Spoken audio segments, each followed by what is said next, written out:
My life was the most normal in the world. I am a woman in my 40s, married to Carlos, and I have a teenage son. I was very calm, or well, maybe too calm, but you will be the judge of that, although I presume you will misjudge me and that's fine.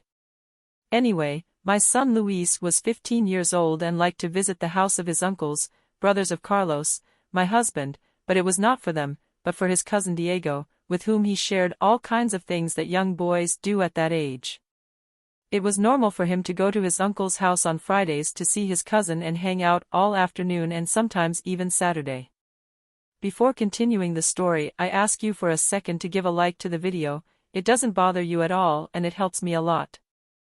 Let's continue. Carlos arrived late from work, around 11 o'clock at night, and I remember that on that Friday my son Luis went straight home from school to his aunt and uncle's house. I had nothing to do, and so as not to get bored I decided to also visit my sister-in-law and, by the way, to keep an eye on my Luis, who was visiting his cousin. I arrived and there they were talking and they were about to leave. So I stayed there talking with my sister-in-law about anything. All in all, a little Friday afternoon with coffee and gossip was not going to be bad for either of us. In the middle of the conversation, my sister-in-law took out a bottle of wine and we started to talk even better. You know, a little coffee is not the same as a little wine. So, without getting to the point of being drunk, our conversation was very cordial, but above all very funny. We laughed out loud at the silly things we were saying. At that moment, Luis and his cousin Diego said a quick hello and said they were going to be in the bedroom. We, however, were in our groove and continued chatting normally. After so much liquid, it was time to go to the bathroom. While my sister-in-law went to the kitchen to make coffee again so as not to continue drinking wine, I went upstairs to look for the bathroom. I found the door, but it didn't really occur to me to knock first. St. Clements, I turned the doorknob to enter, and I guess I shouldn't have. Maybe it was still the effect of the wine evaporating in my head, or what do I know? I should have knocked first, but well. The thing is that when I entered, there was Diego, well, obviously, standing in front of the toilet using it. I didn't know what to do. You should have turned around and left immediately. I should have left right away. It's still not clear to me why the hell I just stood there like an idiot watching him. I don't know, but the seconds suddenly became very long because my eyes couldn't take my eyes off that tremendous fountain from where such a quantity of liquid was coming out. It was something impressive, I think it was quite admirable. My nephew Diego could not take his eyes off that enormous, well, he could not look away. I don't know what happened to me. Suddenly, Diego turned around and immediately hid that monster he was holding. I, all stupid, didn't know what to do, and the first thing that came to my mind was to apologize and immediately leave the bathroom. Because I wasn't completely on my horses, I wanted to open the door, but I couldn't get out because the space was too narrow and the door opened inward. So I was trying to open the door properly while the door was bumping into me, and at the same time I kept apologizing. Suddenly, Diego grabbed my arm and pulled me back a little bit, then he opened the door quietly and said, "It's okay, Aunt, don't worry." However, as I was stepping out of the bathroom, Diego got too close to me and said, "Don't worry, Tia. But hopefully you'll be wrong more often." I went down the stairs quickly.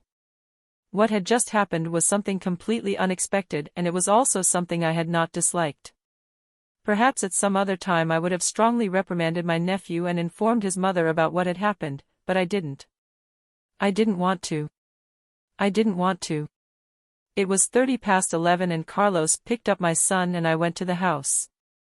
From that moment on my thoughts could not get away from what had happened with Diego, and that tormented me a little. Having seen what I saw was for me something amazing, and my mind began to idealize unspeakable scenes with Diego. Days went by and before going to sleep I would think about it, or when I went to take a bath, or even when I was intimate with Carlos, I couldn't get that scene out of my head. I thought that maybe with the passing of the days I would forget the event, but no, and in fact it became more and more obsessive to worrying degrees. So one day I couldn't take it anymore and told my Luis that it would be a good idea if I invited Diego to the house that Friday, even with permission for him to stay the night. Naturally, Luis agreed. I told my brothers-in-law that Diego would stay at my house with Luis and that I would keep an eye on them here and blah blah blah, and obviously they gave him permission to stay. I didn't really know why I had done that.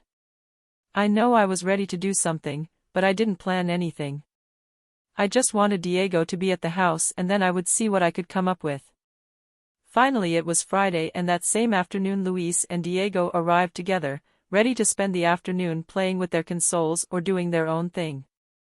I was trying to fake my nerves. I don't know, maybe I should have just forgotten about it, but I did not. I didn't because my thoughts generated in completely dirty and unconfessable scenarios. Carlos came home as usual at 11 o'clock and after dinner he said that he had had a hell of a day and that if I didn't mind he would rather go to sleep. My only thought was damn, what good luck.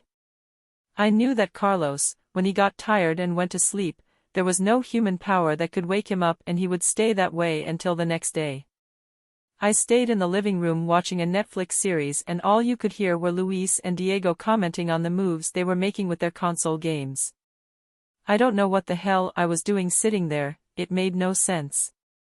My brain was acting all wonky.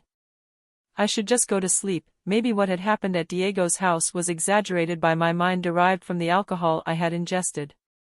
I tried to convince myself of that and said to myself, yes, stupid, that was it.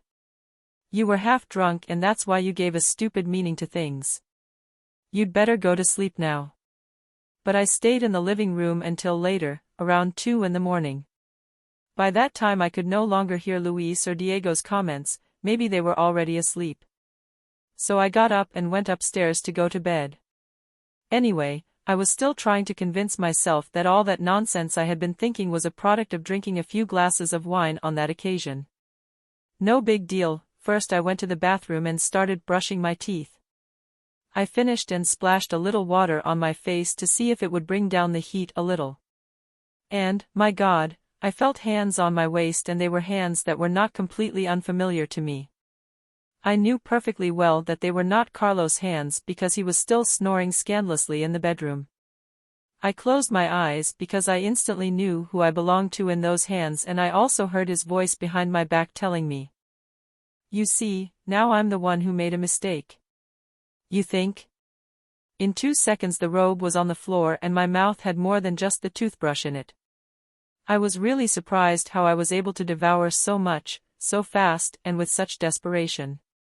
My jaw was actually hurting a little as I tried to take in as much as possible. Then Diego got me to sit on the sink and it was there that for me time and space were lost. The brutal force with which he was lashing out made me forget about anything in existence. I could only feel how an enormous force entered me that I had never witnessed in my life. Diego told me something that shocked me, you know, I have been waiting for this moment for a long time. You don't know how long, I swear. A galactic rain came and I had no choice but to receive it and feel like I was in heaven. However, I didn't want it to end there, so we went down to the living room and Diego showed me again what it was like to have power and to exercise it. I let him have it, I let him do whatever he wanted and it actually turned out to be quite creative, because a lot of what he did I had never even tried before. I drank his celestial reader until I choked, I was completely crazy. I didn't know what I was doing, but I decided to let myself go and without further explanation I would meet Diego during the week and we would go anywhere so he could have whatever he wanted and I would allow him anything. One day we were in a little place, you know what kind of little places I'm talking about, and well, we were hugging after a brutal scuffle when suddenly the alarm of the building sounded, it was the fire alarm. There was a voice saying that we all had to evacuate the hotel and at that moment Diego opened the door and there were a lot of people running in the corridors towards the stairs and you could see a lot of smoke coming out everywhere. The smoke had already entered the room and we could not find our clothes until someone from Civil Protection told us to put on our bathrobes and leave immediately, that life was squeezed out and the rest were just objects. Already on the street with only bathrobes on, Diego and I watched how the hotel was consumed by flames and well. Now we were in serious trouble because we could not explain to anyone why we enjoyed it. My bag was left inside, I had no money and no cell phone, we were in terrible trouble. So we decided to do something extremely stupid, which was to walk to my house. It was in the Narvart neighborhood, so it wasn't that far away. We walked fast in front of everyone's eyes and fortunately no police stopped us. We arrived at my house and I gave him Luis' clothes to get dressed and I immediately did the same. However, I don't know if it was because of the adrenaline of the moment, but Diego and I started to give free rein to our instincts right there in the living room and once again it was like an endless race. It was stupid because it might get to someone, but we didn't care. I just wanted to extract the sweet honey that was already a vice for me. I wanted to be completely tired and satisfied at Diego's hands, and he rammed again with wild fury. When we finished, Diego went home, but the idiot of me, because of the rush, left the hotel legs in the bathroom and naturally when Carlos arrived, we began to argue and later we divorced. It's been a while since then, but nowadays I'm still seeing Diego, who is like a god to me. I don't know, I can't describe it, I just went crazy for him and now I'm expecting his child. Of course, as soon as he found out it was his, he just disappeared and I haven't seen him since. That was my story. If you liked it, don't forget to like the video, subscribe and turn on the notification bell so you don't miss our next stories. Bye.